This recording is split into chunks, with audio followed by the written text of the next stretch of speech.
Hi everyone, it's Michelle and this is Get Well with Michelle.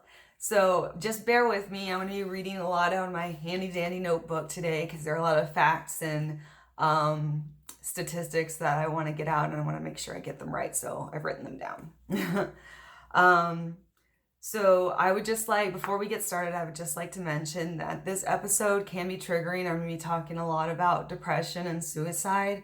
So if you're worried about being triggered, please watch with a trusted friend or parent.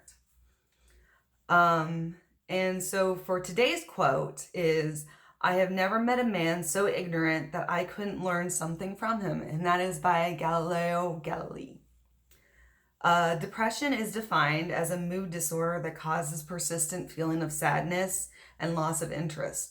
Also called major depressive disorder and clinical depression, it affects how you feel, think, and behave and can lead to a variety of emotional and physical problems. Here are some facts about depression. 1 in 5 Americans is affected by mental illness. In fact, you probably know at least one person who is suffering from anxiety, depression, or another mental illness. And this next part is really sad, and that's why I think my channel is really important to kind of get the word out and make it more known, like the facts more known about mental illness, and so that the people can get help that they need. Because an average of 16 million Americans who are dealing with mental illness are left untreated and undiagnosed. So here are some signs and symptoms of depression. First is a loss of interest in things they previously found interesting. This is known as anhedonia or loss in pleasure.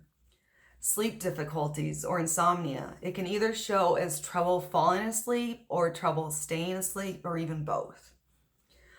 Eating changes. Either they eat too little or too much and have corresponding weight changes.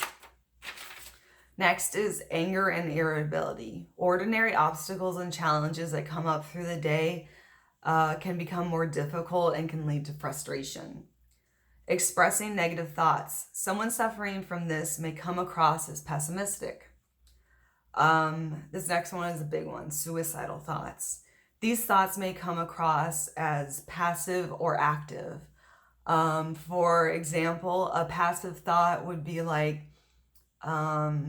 I don't care if I live or die. An active thought means that they're going to act on it, saying like, I'm going to drive my car off a cliff or do this and that and the other thing to kill myself. A common myth about suicidal ideation is that a person that is truly suicidal, they will not just think about it, they will do it. Untrue. Both suicidal ideation and actions are very urgent and need to be addressed right away. If you or a loved one is suffering from this, please inform a parent, teacher, or counselor, or go to your local emergency room to be checked out by a doctor.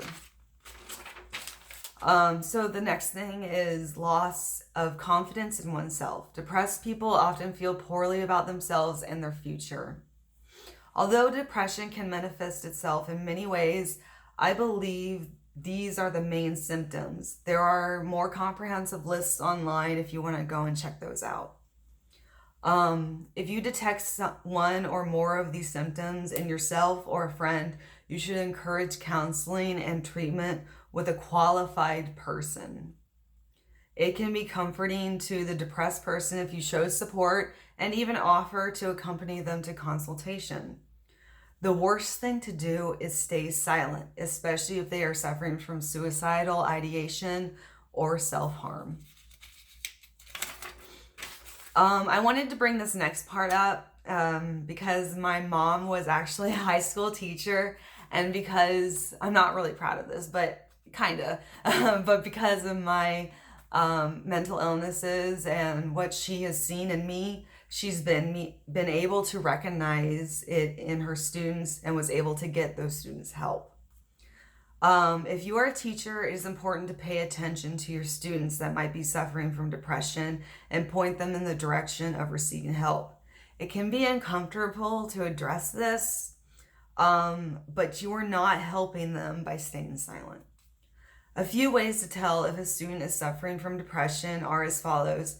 They seem sad or irritable more often than not, seem tired, have a lack of energy, or give up easily, put little effort into schoolwork, have trouble concentrating in class, fail to turn in work or get lower grades, seem not to enjoy things, they withdraw from friends or activities, miss a lot of school days, or are frequently late.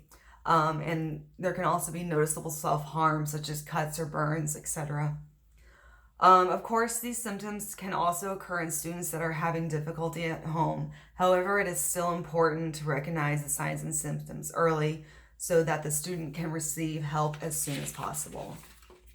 And I just wanted to mention one more thing, that I know that if you see your friend, this is especially more common in friends telling friends, that they're suffering from depression, and they want you to keep it a secret. You're not helping them by keeping their secret. And I know you want to, but the best thing to do is to talk to a teacher, a counselor, or a parent and find them help. And they may be mad at you at first, but it's what's best for them, and hopefully they'll come around.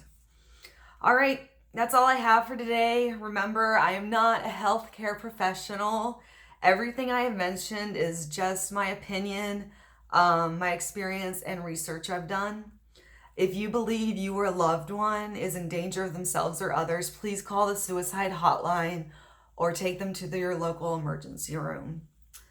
Stay strong, loves, and remember, it's okay if you're not okay. And please subscribe, and please pass this message along so that people can know how to get help and know more about mental illness. Thanks for watching.